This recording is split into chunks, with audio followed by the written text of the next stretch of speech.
Hello students, आप सभी का स्वागत है एक केस लॉ क्लासेस में। आज हम आपके लिए लेकर आए हैं माल विक्रय अधिनियम 1930 का डेफिनेशन क्लॉज के इम्पोर्टेंट क्वेश्चन। ये हमारा पार्ट 5 है और इसमें संविदा सेकंड का भी ये पार्ट है। संविदा सेकंड के जो क्वेश्चन आएंगे उसमें माल विक्रय अधिनियम के क्वेश्चन भी आएंगे, इसलिए हमने इस पार्ट को इसमें शामिल किया है। तो चलिए स्टार्ट करते हैं। विशिष्ट शब्दों की परिभाषाएं, यानी कि जो सेक्शन 2 के अंतर्गत जो डेफिनेशन दी गई हैं उनको हमने इसमें लिया है, क्योंकि डेफिनेशन क्लॉज से कोई ना कोई क्वेश्चन आपका ज़रूर आने की संभावना है। तो चलिए स्टार्ट करते हैं। धारा 2(1) में किसकी डेफिनेशन दी गई है? धारा 2(1) में क्रेता यानी बायर को परिभाषित किया गया है। क्रेता से क्या तात्पर्य है? क्रेता से तात्पर्य है उस व्यक्ति से है जो माल का क्रय करता है या माल के क्रय करने का करार करता है, उसको क्रेता कहा जाएगा। यानी सेक्शन 2(1) के अंतर्गत क्रेता की डेफिनेशन दी गई है। सेक्शन 2(2) के अंतर्गत क्या डिफाइन किया गया है? सेक्शन 2(2) में परिधान शब्द यानी कि डिलीवरी को परिभाषित किया गया है। अब डिलीवरी से क्या तात्पर्य है? इसमें एक व्यक्ति द्वारा दूसरे व्यक्ति को कब्जे का स्वेच्छा से अंतरण करना परिधान कहलाता है। ठीक है, यानी सेक्शन 2(2) के अंतर्गत परिधान को परिभाषित किया गया है। नेक्स्ट है धारा 2(3) में किसकी डेफिनेशन है? इसमें है परिधेय स्थिति। परिधेय स्थिति से क्या तात्पर्य है? परिधेय स्थिति का मतलब है माल परिधेय की स्थिति में तब कहा जाता है जब वह इस स्थिति में होता है कि संविदा के अधीन क्रेता उनका परिधान लेने के लिए आबद्ध हो। ठीक है, यानी सेक्शन 2(3) में परिधेय स्थिति को परिभाषित किया गया है। नेक्स्ट है धारा 2(4) के अंतर्गत। अब धारा 2(4) के अंतर्गत क्या डिफाइन है?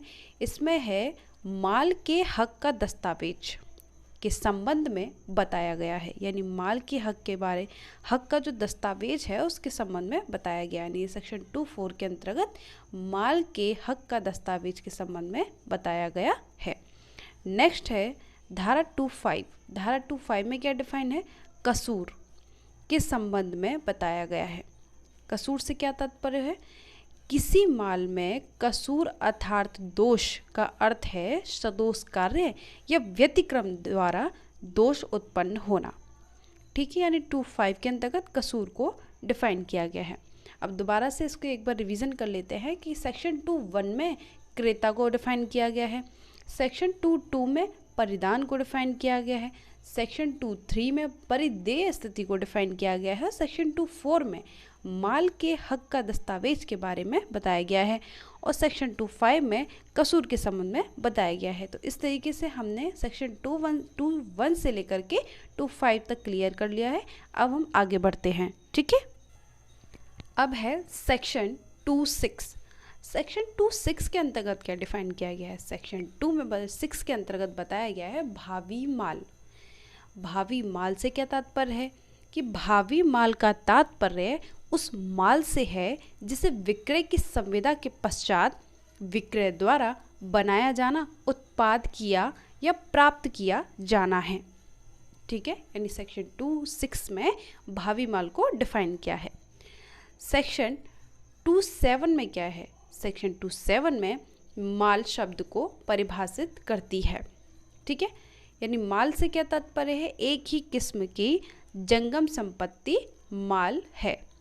नेक्स्ट है सेक्शन 2(8). 2(8) क्या है? 2(8) में दिवालिया से संबंधित है। अब दिवालिया से क्या तात्पर्य है? दिवालिया व्यक्ति से तात्पर्य ऐसे व्यक्ति से है जिसने कारोबार के मामूली अनुक्रम में अपने ऋण का भुगतान बंद कर दिया हो, या जो अपने ऋणों का जैसे जैसे वे शोध्य होते हैं भुगतान न कर सकता हो, चाहे उसने दिवालियापन का कोई कार्य किया हो या नहीं। ठीक है, नेक्स्ट है सेक्शन 2(9). सेक्शन 2(9) में क्या है? सेक्शन 2(9) में वाणिज्यिक अभिकर्ता के संबंध में बताया गया है। सेक्शन 210 में क्या है? सेक्शन 210 में कीमत को परिभाषित किया गया है। कीमत से क्या तात्पर्य है? कीमत से तात्पर्य है ऐसे प्रतिफल से है जो माल के विक्रय के लिए धन मुद्रा के रूप में है। अब इसको एक बार दोबारा से रिवीजन कर लेते हैं कि सेक्शन 26 के अंतर्गत क्या है? सेक्शन 26 में भावी माल को डिफाइन किया गया है। सेक्शन 27 में माल शब्द को परिभाषित किया गया है और सेक्शन 28 में दिवालिया को परिभाषित किया गया है। सेक्शन 29 में वाणिज्यिक अभिकर्ता को डिफाइन किया गया है और सेक्शन 210 में कीमत को परिभाषित किया गया है। कीमत क्या है? ऐसे प्रतिफल से जो माल के विक्रय के लिए धन मुद्रा के रूप में है। तो इस तरीके से अब हमने 2:1 से लेकर के 2:10 तक क्लियर कर लिया है। अब आगे बढ़ते हैं। नेक्स्ट है धारा 211। अब सेक्शन 211 में क्या है? सेक्शन 211 में संपत्ति से संबंधित है। संपत्ति से तात्पर्य क्या है? संपत्ति से तात्पर्य माल में की साधारण संपत्ति है।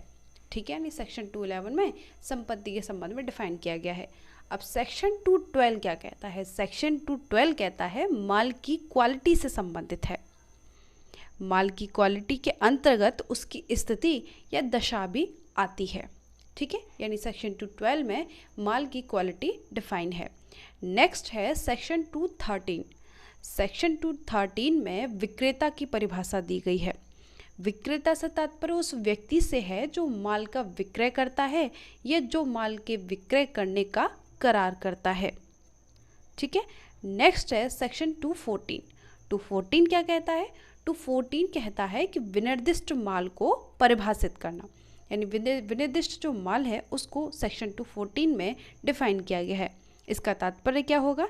विनिर्दिष्ट माल से वह माल अभिप्रेत है जो उस समय जब विक्रय की संविदा की जाती है परिलक्षित और करारित किया जाता है। नेक्स्ट है सेक्शन 215। 215 क्या है? 215 में यह स्पष्ट किया गया है कि ऐसे शब्द या पद जिन्हें इस अधिनियम में प्रयुक्त किया गया है किंतु परिभाषित नहीं किया गया, उनका अर्थ वही अर्थ होगा जो अर्थ संविदा अधिनियम 1872 में दिया गया। यानी कि जो इस डेफिनेशन क्लॉज में नहीं आए हैं, जहां उनको डिफाइन नहीं किया गया, तो उनका अर्थ वही लगाया जाएगा जो कॉन्ट्रैक्ट एक्ट में है। ठीक है, अब इसको एक बार दोबारा रिवीजन कर लेते हैं कि सेक्शन 211 में क्या है। सेक्शन 211 में संपत्ति से संबंधित है। सेक्शन 212 माल की क्वालिटी से संबंधित है।